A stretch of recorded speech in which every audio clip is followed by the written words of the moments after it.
사랑하는 주 예수 그리스도의 표중이라 우리에게 감사할 이유는 너무나 많습니다. 이 세상에는 독재하는 정부의 폭정 속에서 신음하는 사람들이 너무나도 많이 있지만 우리는 사상의 자유, 언론의 자유, 여행의 자유, 신앙의 자유, 그리고 훨씬 더 많은 자유를 즐기고 있습니다. 교회 생활에 대해서, 직분자들의 사역에 대해서, 교리문답에 대해서 많은 것들을, 감사한 내용들을 수없이 말할 수 있습니다. 우리는 엄청나게 많은 복을 받았어요. 그래서 우리는 감사해야 합니다. 지금 솔로몬이 유다와 이스라엘 백성들에게 교훈하고자 하는 일들 가운데 지금 이스라엘 백성들의 삶이 얼마나 풍요로운가. 우리가 지난주에 살펴본 것처럼 열왕기상 4장 25절 말씀에 솔로몬이 사는 동안에 유다와 이스라엘이 단에서부터 부엘사바에까지 각기 포도나무 아래서 무화과 나무 아래서 평안히 살았다라고 말씀했습니다. 솔로몬 왕 당시 유다와 이스라엘은 포도나무와 무화과 나무 아래에서 사람들이 안전하고 풍성한 삶을 살았습니다. 성령님은 솔로몬 왕을 통해서 이 부유한 이스라엘 백성들에게 오늘 본문의 말씀을 기록했어요. 전도서 7장 2절의 말씀에 초상집에 가는 것이 잔치집에 가는 것보다 나으니라. 오늘날 우리는 주님이 주신 이 부유함을 자세히 생각해 보면서 우리는 솔로몬을 통하여서 부유한 이스라엘 백성들에게 말씀하신 성령님의 교훈이 무엇인지를 들어야 합니다. 오늘 설교 제목은 하나님의 유복한 백성들은 초상집에 가는 것이 잔치집에 가는 것보다 더 낫다는 말씀을 들었습니다. 그러면 첫 번째, 왜 초상집에 가는 것이 잔치집에 가는 것보다 더 나은가? 지금 솔로몬이 이것이 지혜로서 말하는데 그 배경이 뭐냐? 도대체 왜 잔치집에 가는 것보다 초상집에 가는 것이 더 낫냐? 이 지혜의 배경이 뭐냐는 거예요. 솔로몬은 본문에서 초상집이라는 어구를 사용해요. 7장 2절에. 이 말의 뜻은 초상집은 우는 것으로 특징 지을 수 있습니다. 왜냐하면 그 집안에 누군가가 죽었기 때문에. 이스라엘에서 가족 가운데 누군가가 죽었을 때에 하나의 관습이 있었어요. 그 관습 가운데 하나가 친구들이나 이웃들이 와서 곡을 하는 관습입니다. 사람들이 슬픔을 통곡하며 비탄해하는 마음을 가지고 자기 옷을 찢는 것으로, 그리고 허리에 삼배천을 두르는 것으로 공개적으로 표현해요. 뭘? 슬픔과 그리고 가슴 아팠다라고 하는 것들을 그런 식으로 표현을 한 거예요. 곡하는 사람들은 일반적으로 신을 벗었어요. 그리고 남자들은 종종 머리에 어떤 것을 썼어요. 곡하는 사람들은 자기 머리 위에 먼지를 날리기도 했고, 먼지에 뒹굴기도 했고, 재에 앉아서 울기도 했습니다. 곡하는 기간 동안 가족들은 얼굴도 씻지 못하고 음식도 먹지 못했습니다. 일반적으로 시신은 죽으면 그날 매장하지만 곡하는 기간은 일주일 동안 계속되는 것이 당시의 관습입니다. 초상집은 즐기기 위해서 가는 곳이 아니라는 것을 다 알아요. 초상집은 어둡고, 초상집은 음침하고, 삶의 어두운 부분이 얼굴에 확실하게 나타나는 것이 초상집이에요. 구체적으로 말해서 초상집에서는 죽음이 사람 앞에 가까이 있는 거죠. 초상집에서는 인생이 헛되고 텅 빈 인생과 마주해요. 그리고 솔로몬은 잔치집에 대해서도 말해요. 잔치집은 축제, 파티, 잔치로 특징 지을 수 있습니다. 어떤 사람들은 축제를 혼인 예식 또는 생일 파티 또는 기념일을 생각할 것입니다. 이스라엘은 절기, 축제가 많은 나라입니다. 하나님은 1년 매년에 백성들이 이스라엘 예루살렘 성에 모여서 함께 추수한 3가지 민족적 기념일을 지키라고 말씀하셨습니다. 그게 뭡니까? 유월절, 오순절, 초막절. 그 중에 이 초막절과 장막절에는 축제예요. 축제예요. 백성들이 잔치를 베풀었는데 즐기는 거예요. 타작마당의 축복과 포도주 틀의 축복을 즐겨요. 신명기 16장 13절에 너희 타작마당과 포도주 틀의 소출을 거두어들인 후에 이래 동안 초막절을 지킬 것이요. 초막절을 며칠 동안 지킵니까? 축제예요. 하나님은 이 기념일과 잔치하는 것을 부정하지 않았어요. 그래서 이스라엘 백성들은 많은 절기를 지켰습니다.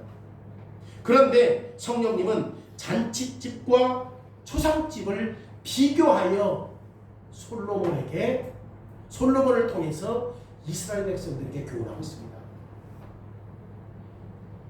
그리고 초상집에 가는 것이 잔치집에 가는 것보다 더 낫다고 말씀해요. 다시 말하면 초상집은 잔치집보다 훨씬 더 유익합니다. 그러면 잔치집에 가는 것보다 초상집에 가는 것이 왜 더 유익합니까? 이 질문에 대답하기 위해서 우리는 이 말씀을 기록했던 문맥을 잘 살펴봐야 돼요. 지난주에 말씀드린 것처럼 전도서를 기록한 사람이 누굽니까? 솔로몬이죠. 왜 그래요? 그 짧은 문맥 속에서 우리가 솔로몬이라고 하는 사실들을 알았던 이유가 왜 있습니까? 예루살렘에서 이스라엘 백성을 다스렸던 왕이 누구밖에 없다고 그랬어요? 다윗과 솔로몬밖에 없다고 그랬어요. 솔로몬 당시 이스라엘은 서구 사회의 평안과 부유함보다 덜 부유했다 할지라도 당시 솔로몬 시대에는 안락함과 평안함으로 즐겼습니다. 왜냐하면 이스라엘의 정치적인 능력이 주변 나라보다 월등했기 때문에 솔로몬은 금과 은을 뭘로 여겼어요? 돌처럼 여겼다고 말했습니다. 백성들은 솔로몬의 부를 상당 부분 공유하면서 각각 자기 나무 밑에 아래서 포도나무와 포도주 잔을 들면서 자유롭고 평안한 생활을 했습니다. 열왕기 4장의 표현으로 한다면 이렇게 말해요. 열왕기상 4장 20절에 유다와 이스라엘의 인구가 바닷가의 모래같이 많게 되매 먹고 마시며 즐거워하였더라. 지금 솔로몬이 누렸던 이 부를 누구도 함께 공유하고 있습니까? 백성들과. 유다와 이스라엘은 자유롭고 평안한 삶을 즐겼어요. 유다와 이스라엘은 잔치집으로 특징 짓는 삶을 살았어요. 이런 부유함의 문화 속에서 솔로몬은 청중들을 모아놓고 교훈하기 위해서 가르칩니다. 솔로몬의 지혜는 솔로몬 이전이나 솔로몬 이후나 모든 사람의 지혜보다 뛰어났어요. 솔로몬은 바른 시각에서 당시에 축제를 해야 할 필요성을 인식한 거예요.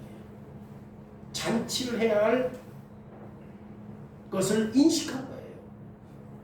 솔로몬은 부유하고 파티에 가는 사람들을 향해서 일관되게 말합니다. 뭐라고? 낫다. 뭐가 더 낫다? 잔치집에 가는 것보다 초상집에 가는 것이 더 낫다라고 설교해요. 이 교훈은 믿기 힘들어요.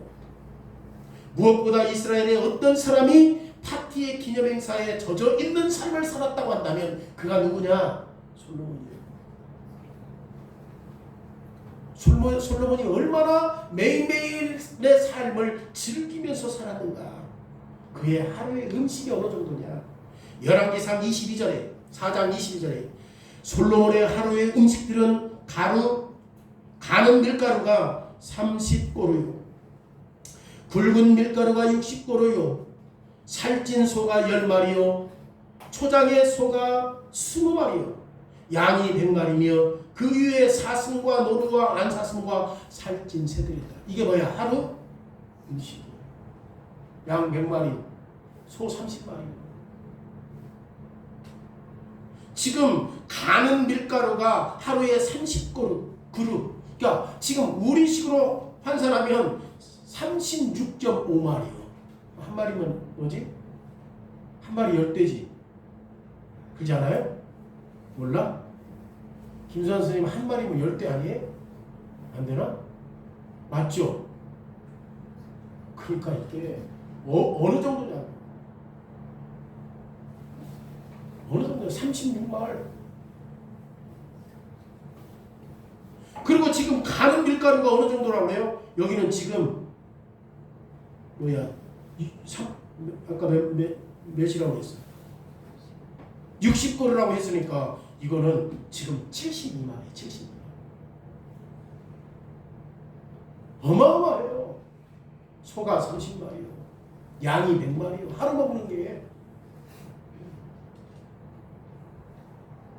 여러분, 이 하루의 잔치가 얼마나 풍성했는지를 보여주잖아요. 그리고 이 모든 것들은 지금 뭐가 있어요? 기름기가 있잖아요. 잘 넘어가는 것 같지만 얼마나 느끼해요. 여기에 또 다른 음료와 또 다른 술과 이런 것들이 엄청났을 것이라고 생각됩니다. 사실 전도서 2장에서 솔로몬은 자신이 이끌어왔던 종류의 삶을 더 자세히 기록하고 있어요. 솔로몬은 4절에 나의 사업을 크게 하였다고 말해요.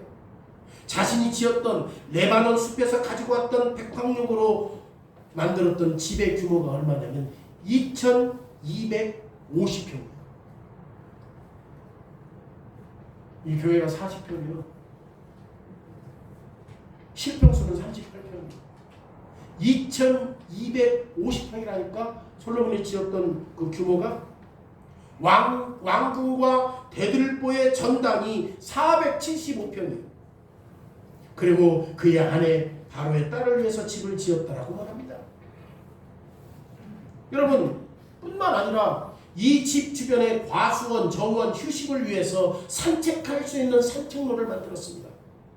그리고 물을 비축하여 수로를 만들었습니다. 솔로몬은 자기를 위해 수많은 남녀 종들을 얻어서 이런 일을 하도록 했어요. 그리고 여자 종들을 자기 침실로 들어오게 하여서 수종들게 하였고 차를 요리하도록 했고 의상부를 만들어서 의복을 만들게 했고 그리고 나들이 갈 때 그 계획을 짜는 사람까지 다 옆에 두었어요. 솔로몬은 가장 높은 위치에 있었기 때문에 자기가 원하는 것은 무엇이든 마음대로 종들을 부릴 수 있었습니다. 솔로몬은 왕궁에서 가수, 그 다음에 무녀, 악사. 가수는 노래하는 사람, 무녀는 춤추는 사람, 악사는 악기를 다루는 사람. 이 말은 뭐예요? 솔로몬이 즐기려고 할 때마다 악단들을 동원했다는 뜻입니다.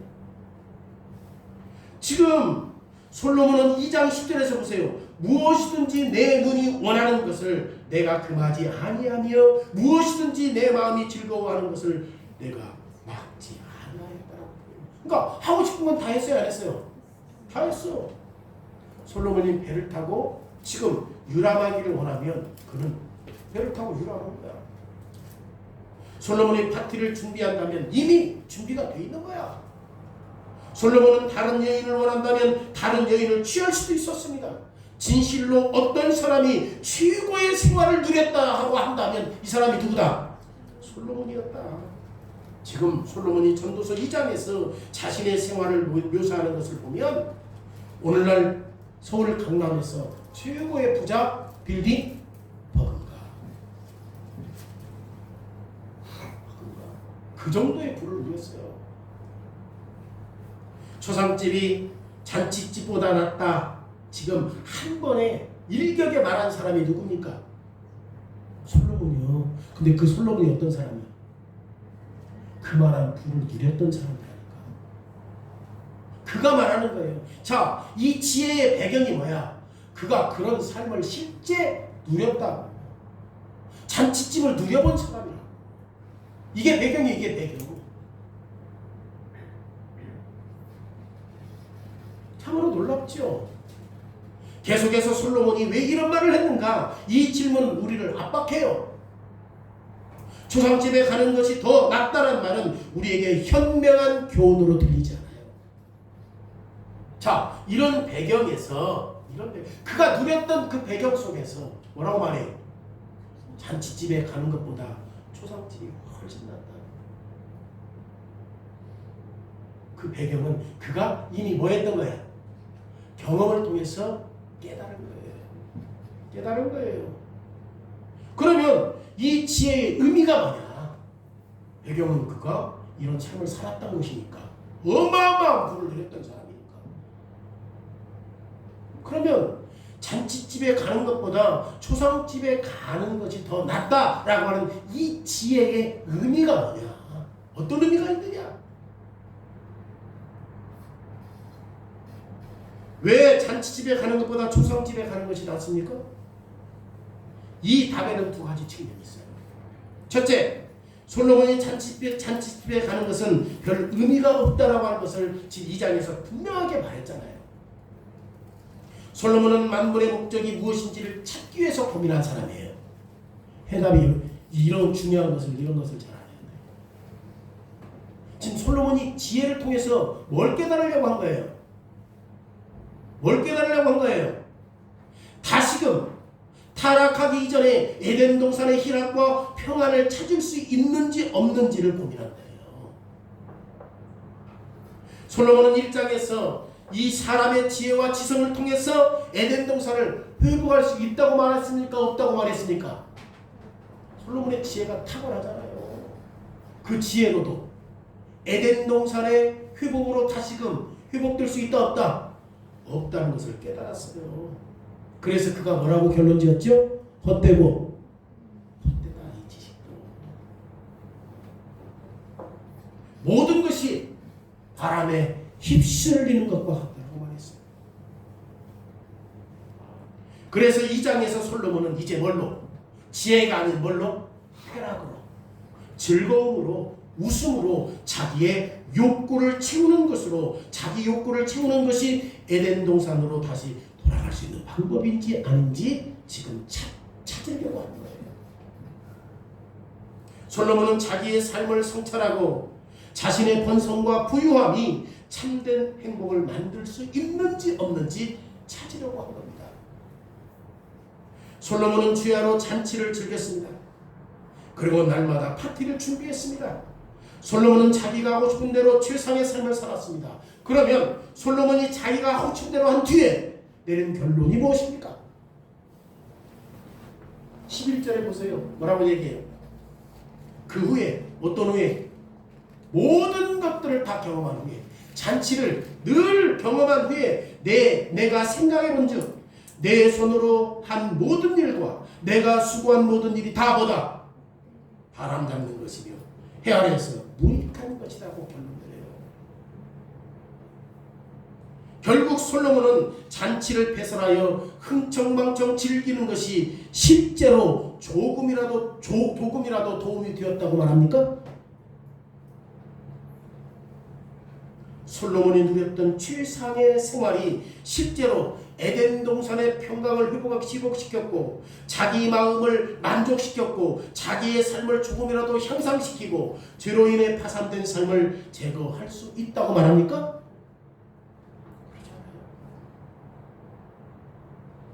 솔로몬이 지금 모든 것이 헛되고 바람 잡는 것과 같다고 헛되다고 말해요. 잔치집을 포함해서 심지어 모든 부유함도 뭐다? 헛되다. 지금 솔로몬이 지혜와 자기 어떤 부를 가지고 뭘 지금 깨달으려고 한 거예요?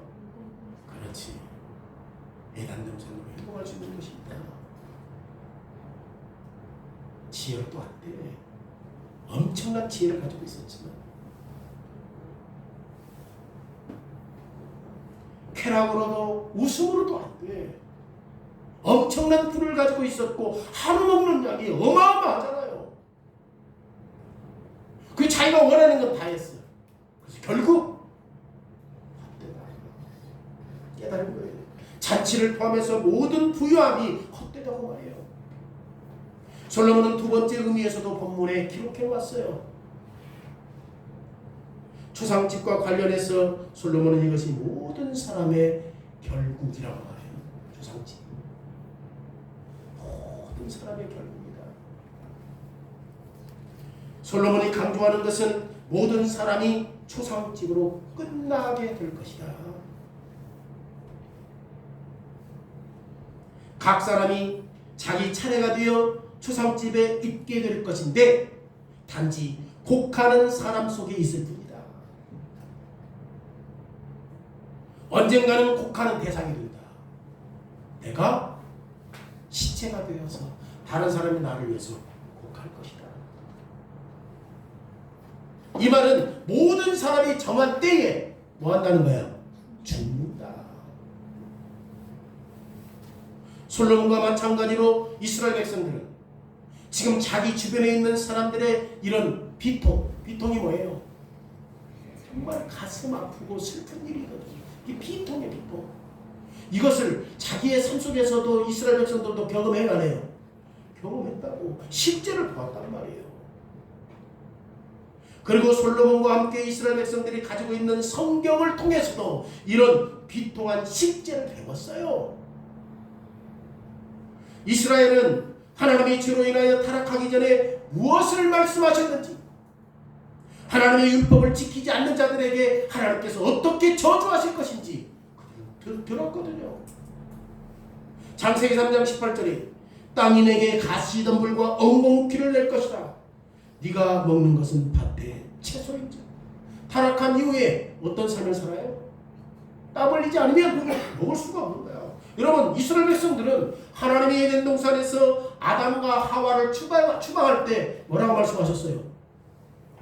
땅이 가시덤불과 엉겅퀴를 내어서 너희들이 땀 흘리지 않고서는 먹을 수 없다라고 말씀하신 것을 누가 알아?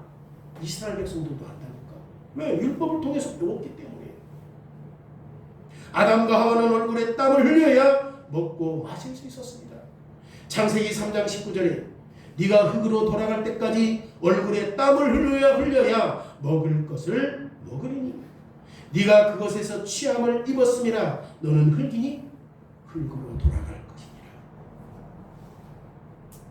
이스라엘 백성들은 창세기 5장에 기록된 끔찍한 후렴구를 잘 알고 있어요. 창세기 5장이 뭐예요? 족보장이에요.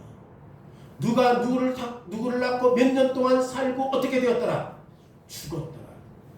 창세기 5장에 죽었더라고 하는 내용이 8번 나와요. 이게 후렴구요. 이스라엘 백성들은 이것을 들었어요. 그가 죽었더라. 그가 죽었더라. 이것은 모든 사람들의 몫입니다. 그리고 솔로몬과 백성들은 반복해서 모든 사람이 죽을 것이라는 것을 보았어.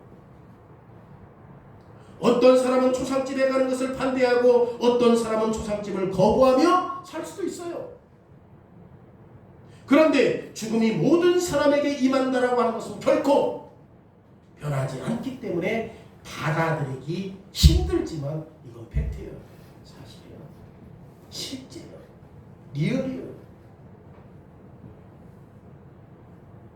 그리고 솔로몬과 백성들은 죽음이 결코 자연스럽거나 당연한 것이 아니라는 것도 알았어요. 어디에서 알았어? 에덴 동산에서. 여러분, 타락하기 이전에 에덴 동산에 초상집이 있었나요? 없었죠. 에덴 동산에는 초상집이 존재하지 않았어요. 초상집은 죄로 인해 타락한 쓰디쓴 열매야. 그리고 초상집은 죄에 대한 하나님의 심판이야. 하나님의 심판이 뭐야? 죽음이야. 죽음이야. 그러니까 초상집이 뭐냐? 죄로 인한 쓰디쓴 열매고, 초상집이 뭐냐? 하나님의 심판이다. 그렇다면 이 죽음과 함께 사람들의 얼굴에 이 죄의 실제 힘든 사실들을 여기다 불어넣고 있는 거지. 얼굴에 초상집에 가면 뭐가 있어? 큰 침이 있잖아. 거기 가서 막 웃는 사람 봤어? 일반적으로는 이 초상집에 가면 어떻게 해요? 이 실제가 뭐야? 정말 삶이 힘들고 어렵고 이런 것들을 다 여기 있는 거지. 죄의 심각성에 대한 비통한 실제가 어디에 있어? 얼굴에 다 있는 거야. 왜? 죽으니까. 죽음은 뭐의 결과야? 죄에 대한 쓰디쓴 결과라고 했잖아. 하나님의 죄를 미워하시고 거룩하신다는 사실들을 불어넣는 거예요. 이게 초상집이에요. 초상집에 왔다면 누구나 하나님과 대면할 것이구나. 왜요? 죽음이란 죄에 대한 하나님의 심판이기 때문에. 죽음은 하나님의 거룩을 강조해요. 왜냐하면 하나님은 거룩하신 분이기 때문에 죄를 미워하는 거죠. 싫어하는 거죠. 죽음은 부정적이기 때문에 자주 말할 필요가 없습니까? 아닙니다. 죽음은 실제예요. 어떤 사람은 하나님이 계시지 않는 것처럼 행동할 수 있어요. 죽음이 하나님과 아무런 상관이 없는 것처럼 살 수 있어요. 죽음이란 모든 사람의 삶을 특징 짓는 것이고, 모든 사람이 겪어야 할 통과, 의례적인 것이라고 생각할 수도 있어요. 다 사람 죽는다. 다 사람들이 겪어야 할 통과 의례다라고 생각할 수 있어요. 그런데 이렇게 생각하는 것은 현실을 도피하는 자들이에요. 죽음은 죄에서 왔고, 죽음은 죄에 대한 하나님의 심판이고, 죽음을 통해서 모든 사람이 거룩하신 하나님과 대면해야 하기 때문에. 대면해야 하기 때문에. 여기에서 이 말이 유효하다고 생각해요. 미리 경고를 받고 있다라고 하는 것은 사전에 무장하고 있어야 한다. 우리가 지금 뭘 경고받고 있어요? 죽음에 대한. 우리 죽어요, 안 죽어요? 경고를 받고 있는 거잖아요. 그럼 우리 무장해야지. 준비해야지. 죽음은 모든 사람들에게 임하고, 모든 사람은 반드시 하나님과 대면하기 때문에. 우리가 죽으면 누구와 대면해? 하나님 대면해요. 그러기에 모든 사람은 하나님을 만나기 위해서 준비해야 된다는 겁니다. 이것이 본문 끝부분에서 설교한 솔로몬의 핵심이에요. 살아있는 사람은 누구나 죽어야 한다는 것을 명심해야 된다. 그래서 전도서 7장 4절에 뭐라고 얘기해요? 전도서 7장 4절이 지혜자의 마음은 초상집에가 있으되 우매자의 마음은 혼인집에 있느니라. 지금 이 지혜자가 뭘 깨달은 거예요? 혼인집에 가 있는 것은, 이 죽음은 뭐야? 죄의 쓰디쓴 결과고, 죽음의 결과, 나중에 우리는 반드시 누구를 대면한다. 지혜자가 이걸 깨달은 거야.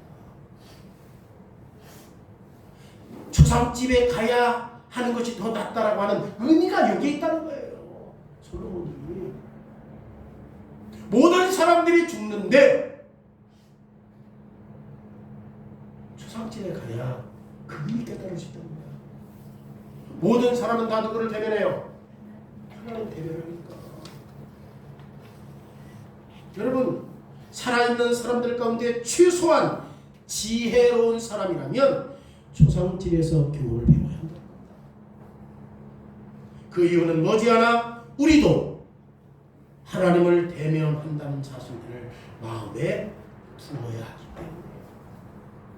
이게 지금 이 지혜의 의미예요. 세 번째로 뭡니까? 이 지혜를 어떻게 그럼 적용할 것인가? 초상집에 죽음을 어떻게 적용할 것인가? 여러분, 지금 솔로몬이 부유하고 잔치 기분에 들떠있는 당시 이런 경우, 어떤 경우? 잔치집에 가는 것보다 초상집에 가는 것이 더 낫다라고 하는 이 교훈을 우리는 어떻게 생각해요? 우리도 경험을 통해서 이것을 알고 있잖아요. 다시 말해서 번영함에서 오는 이 부유함과 번영하기 때문에 부자이기 때문에 걱정이 없다라고 하는 것이 사람의 관심을 이 땅에 초점에 맞추게 해버려요. 그 번영은 어디에다 초점을 맞추게 해요? 이 땅에. 이것은 이스라엘 백성들이 지금 약속의 땅에 들어가기 전에 하나님이 이스라엘 백성들에게 경고하신 이유예요. 너희들의 부가 자칫 잘못하면 너희들이 어디에 머물게 할 수 있다. 어디에 초점을 맞추게 할 수 있다. 이 땅에 초점을 맞추게 할 수 있다. 그래서 신명기 8장 11절로 15절에 이렇게 말해요. 내 하나님 여호와를 잊어버리지 않도록 조심해라. 삼가라. 네가 먹어서 배부르고 아름다운 집을 짓고 거하게 되며 또 내 소와 양이 번성하며 내 은금이 증식되며 네 소유가 다 풍성하게 될 때에 네 마음이 교만하여 네 하나님 여호와를 잃어버릴까. 하나님께서 이스라엘 백성들에게 경고한 게 뭐야? 너희들이 그곳에서 큰 집을 짓고 부가 증가 될 때에 어떤 것을 조심해라? 하나님이 잃어버릴 것을 조심해라. 여호와는 너를 애굽 땅 종되었던 집에서 이끌어내시고 너를 인도하여 그 광대하고 위험한 광야 곧 불뱀과 전갈이 있고 물이 없는 건조한 땅을 지나게 하셨으며 또 너희를 위하여 단단한 판석에서 물을 내시니라. 그런데 이런 분을 뭐 때문에 잃어버릴 수 있다? 부자 되는 것 때문에. 솔로몬은 번성함과 이 부유함의 위험을 너무나도 잘 알고 있었어요. 그래서 솔로몬은 잠언에서 이렇게 기도해요. 잠언 30장 7절로 9절에 내가 두 가지 일을 주께 구하였사오니 내가 죽기 전에 내게 거절하지 마옵소서. 곧 헛된 것과 거짓말을 내게 멀리하옵소서. 헛된 것. 뭐가 헛되해?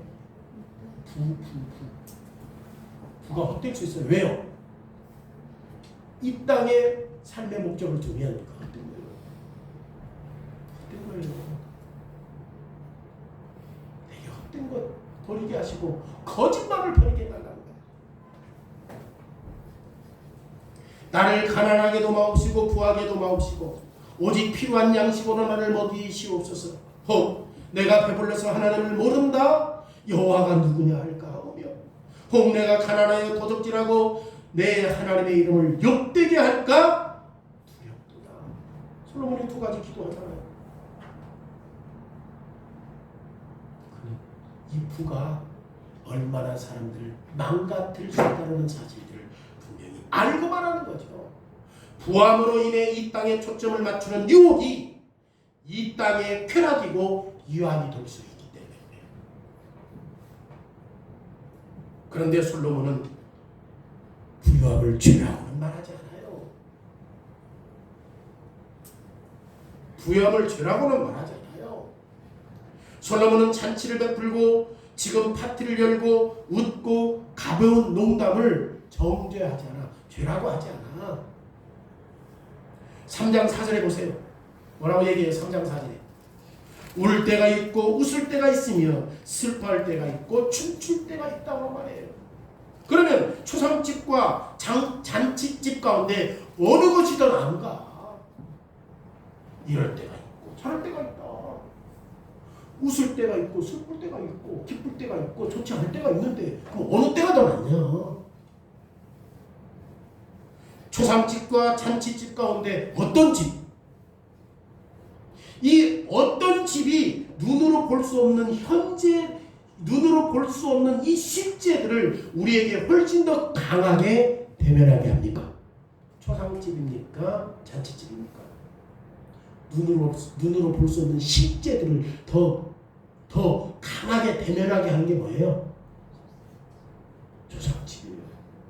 눈으로 볼 수 없는 강한 현실과 실제들을 부딪히게 하는 게 뭐냐? 초상집이다. 어떤 것이 더 예리하게 하나님과 직면하게 하냐? 초상집이냐 잔치집이냐? 여러분, 잔치집입니까? 초상집입니까? 여러분, 역경입니까? 번영입니까? 어떤 때 더 하나님 대면하게 해요?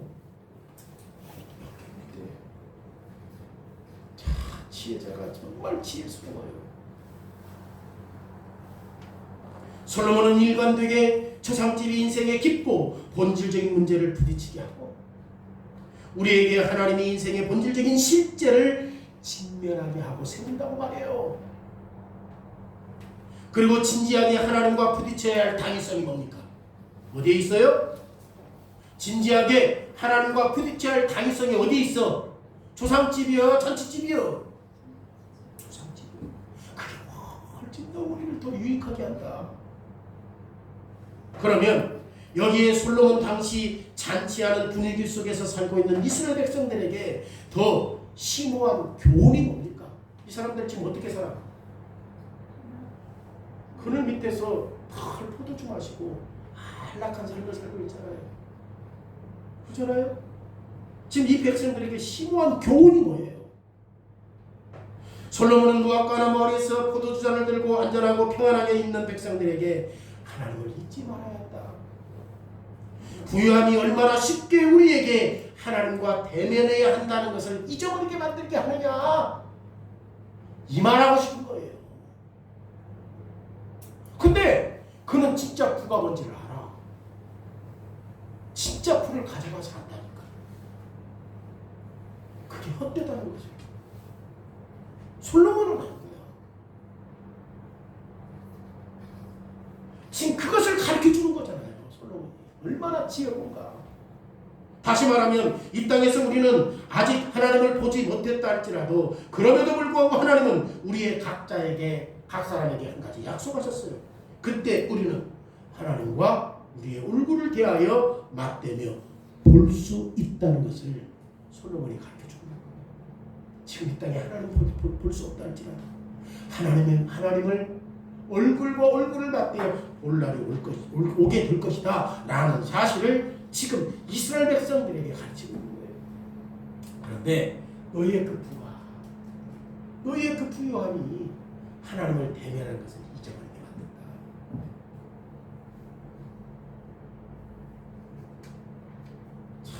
참 지혜로워요. 그리고 반드시 죽는 날 하나님과 대면했을 때 뭐예요? 우리의 죄에 대해서 해명해야 돼요. 솔로몬은 잔치집이 하나님을 대면하는 실제를 겉으로 덮는 라는 것을 경험을 깨달았어요. 잔치집이 얼마나 무서운가. 하나님과 대면해, 죽으면 대면할 건데, 근데 그 잔치집은 하나님과 대면하는 것을 덮어버려. 왜? 즐겁고 기쁘니까 덮어버려. 그러기에 지혜로운 교사가 뭐라고 얘기해요? 부가 전부가 아니라 초상집이 잔치집보다 훨씬 더 유익하다고 지금 교훈하고 가르쳐주는 겁니다. 이 죽음, 이웃의 죽음, 친척의 죽음, 다른 사람의 죽음, 반드시 나도 죽는다. 그러기에 나는 창조주 하나님을 만날 준비를 지금 해야 한다는 사실들을 지금 통감하며 가르쳐주고 있는 거예요. 그러면 죽음이라는 실제는 잔치하는 것을 무시하라는 뜻인가? 이 말은 이런 뜻이죠. 우리가 하나님 만나기 위해서 준비하고 있는가? 하나님 만나기 위해서 준비하고 있는가? 우리는 욥의 자녀들이 잔치를 베풀면서 저지른 죄, 그리고 이 죄를 속죄하기 위해서 어떻게 희생제사를 드렸는지 욥기를 통해서 알 수 있거든요. 여러분, 욥은 사람의 마음이 완전히 타락했다는 것을 알았던 사람이에요. 그래서 그가 술을 마시면 혀가 느슨해져서 악한 말을 한다는 것도 알았어요. 심지어 술 취한 사람이 만지지 말아야 할 것을 더듬으면서 만든다는 것을 알았어요. 자기를 통제하지 못해서 보지 말아야 할 것을 보고 있다는 것을 알았어요. 지금 이걸 말하는 거예요. 우리가 이 부로 지금 느슨해져 가지고 둔해져 버린 거예요. 둔해져 버린 거예요. 지금 이것이 솔로몬과 똑같죠. 솔로몬 당시 이스라엘 백성들의 삶을 특징지었던 모든 부유함과 잔치를 벌리면서 지금 뭐하고 있는 거죠? 모포, 이불처럼 하나님과 대면한다는 사실을 다 덮어버린 거예요. 부가 그만큼 위험하다는 거예요. 하나님과 대면한다는 거예요. 다 덮어버리니까 즐거움이 죄를 다 덮어버리니까 쾌락이 죄를 다 덮어버리니까 이런 상황에서 예루살렘 성전에서 메시지가 아주 경이롭게 풍성하게 나타나는 거죠. 늘 그들은 뭐 했어요? 잔치하고 편안히 안락한 삶을 살았어. 그럼에도 불구하고 끊임없이 지금 성전에서는 어떤 일이 벌어져? 희생양이 죽거든요. 여러분, 이 성전에서 매일 수많은 양이 도살당하고 죄를 위한 속죄의 피가 뿌려지고 있잖아요. 그러기에 하나님과 화해의 복음이 아주 강력하게 모든 이스라엘 백성들에게 지금 선포되고 있는 것입니다. 중요한 것은 이거죠. 그러면 이스라엘 백성들은 이 복음을 진지하게 받아들였습니까? 매일 대제사장들이 그들의 죄의 문제를 하기 위해서 희생 제사를 드리는 그 핏부림을 진지하게 이스라엘 백성들이 받아들였어요? 아니면 이스라엘 백성들이 누렸던 부유함에 지나칠 정도로 사로잡혔습니까? 이 두 가지 질문 어디에 많은 시간을 그들이 들였죠? 호세아 선지자는 이스라엘 백성들이 어디에 사로잡혀 있는지를 분명하게 대답해요. 호세아 13장 6절에 그들이 먹여준 대로 배가 불렀고 배가 부르니 그들의 마음이 교만하여 이로 말미암아 나를 잊어버렸다. 그러니까 이스라엘 백성들이 배가 부르니까 누구를 잃어버린 거야? 그럼에도 불구하고 희생제사는 드려야 안 드려요? 근데 그 의미를 잃어버린다. 배불러서 끝났어. 하나님 잃어버린 거야. 호세아 선지자 그렇게 말해요. 그럼에도 불구하고 하나님은 당신의 백성들을 잊었어요? 안 잊었어요? 때가 차네. 이 성전의 복음이 하나님의 독생자 예수 그리스도 안에서 성취되게 하셔요. 30년 동안 하나님의 아들은 다른 사람들과 똑같이 사람으로 태어나서 공기를 들여 마셨습니다. 그리고 예수님은 당시 여러 절기, 음식, 술, 잔치를 즐겼어요. 그런데 예수님이 절기나 잔치를 참여하는 방법과 그들이 잔치를 벌리는 방법과 차이점이 있었다는 겁니다. 다시 말하면 예수님은 당시 이스라엘 백성들이 누렸던 잔치에 푹 빠져 예수님이 온통 잔치나 쾌락에 이 세상에 있지 않았다는 거예요. 예수님은 그 잔치를 즐김에도 불구하고 지금 그리스도의 시야는 항상 누구를 향하고 있어요? 하나님을 향하고 있었던 겁니다. 예수님도 잔치 즐겼어요. 먹고 마셨어요. 왜냐하면 3대 절기에 참석해야 되니까. 그럼에도 불구하고 당시 이스라엘 백성들이 잔치하는 것과 차이점이 있었던 것은 예수님은 그럼에도 불구하고 누구에게 시야가 꽂혀 있었어요? 하나님께. 그러기에 아버지가 아들에게 초상집에 가도록 요청했을 때 예수님은 망설이지 않고 잔치집에 가는 거예요. 예수님이 망설이지 않고 잔치집에 간다는 말이 뭐예요? 지금 양 한 마리가 도살자에게 죽기 위해서 잔치집에 가는 거예요. 예수님은 잔치집에 가요. 끌려가듯이. 왜? 예수님은 우리의 죄를 위해서 죽기 위해서 가는 거예요. 이 말은 이런 뜻이에요. 여러분, 그리스도는 하나님이 우리의 죄에 반응하여 이 세상의 죄로 말미암아 저주를 당하며 감당하기 위해서 죽기 위해서 가신 거죠. 비록 그리스도는 죄가 없지만 그리스도는 우리가 우리의 죄 때문에 당연히 받아야 할 저주를 예수님이 받으신 거죠. 그리스도는 십자가에서 죽었어요. 참으로 수많은 사람이 그리스도의 죽음에 비통하며 통곡하며 애곡했습니다. 얼마나 많은 여인들이 예수님께서 십자가에 달렸을 때 애통했습니까? 비통했습니까? 그런데 이 곡하는 집, 지금 초상집이 우리의 구원이야.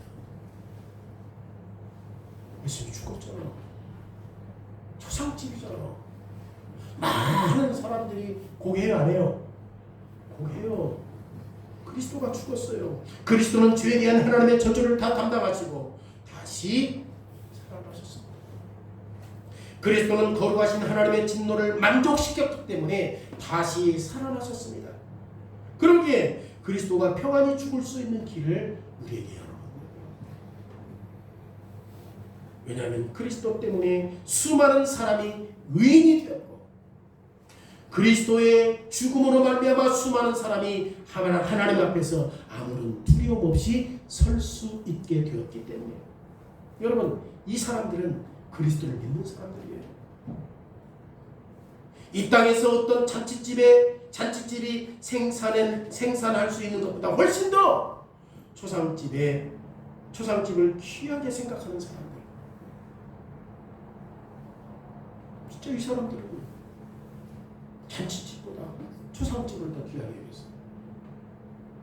왜? 예수님이 십자가에 죽었을 때 곡했습니까?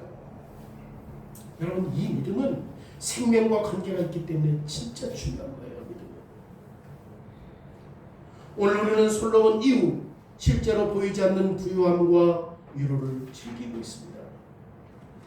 우리에게 가진 모든 부유함을 반성하게 하고 우리가 풍성함으로 말미암아 하나님께 진지하게 감사드리는 것은 참으로 합당하죠. 주님이 우리에게 주신 성경에 지금 솔로몬이 부유한 자기 백성들에게 주었던 교훈을 기록해 놓았잖아요. 이 교훈은 우리에게 많은 것을 생각하게 합니다. 우리는 우리의 부유함을 바르게 평가해야 돼요. 그리고 진실로 이 부유함에 대해서 감사해야 돼요. 하나님께서 우리에게 주신 것, 누릴 수 있는 것 감사해야 돼요. 그럼에도 불구하고 주님은 우리에게 어디로 가는 것이 훨씬 더 낫다? 초상집에 가는 것이 훨씬 낫다. 왜요? 그 의미가 어디에 있어요? 초상집에 가는 의미가 어디에 있어요? 죽음은 죄에 대한 쓰디쓴 열매고 반드시 우리는 누구를 대면한다? 하나님 대면한다. 그런데 이 부유함이 하나님을 대면하게 하는 것과 같아. 이분과 같아. 우리의 죄를 덮어버린다니까. 그러니까 즐거워할 때 뭐해? 울잖아요. 즐거워하잖아요. 거기는 죄를 못 느껴. 거기에서는 죄를 못 느껴요.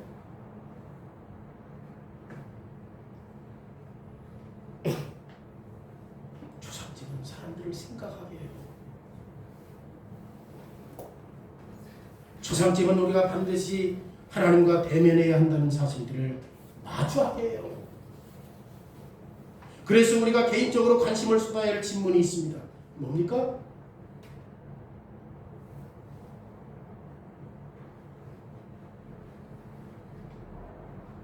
부유함이 우리에게 주어진 삶의 여러 질문들을 더 혼란하게 하고 있지 않느냐? 아니면 이 생의 위로가 우리에게 죽는 날까지 더 생각나게 하는가? 이 땅의 첫 번째 즐거움이 우리에게 성경을 덜 읽게 하거나 하나님의 말씀을 토론하지 못하게 하거나 성경 공부에 참여하지 못하게 하거나 심지어 예배 드리러 가는 것을 방해하지 않는가? 여러분들의 인생의 질문이에요.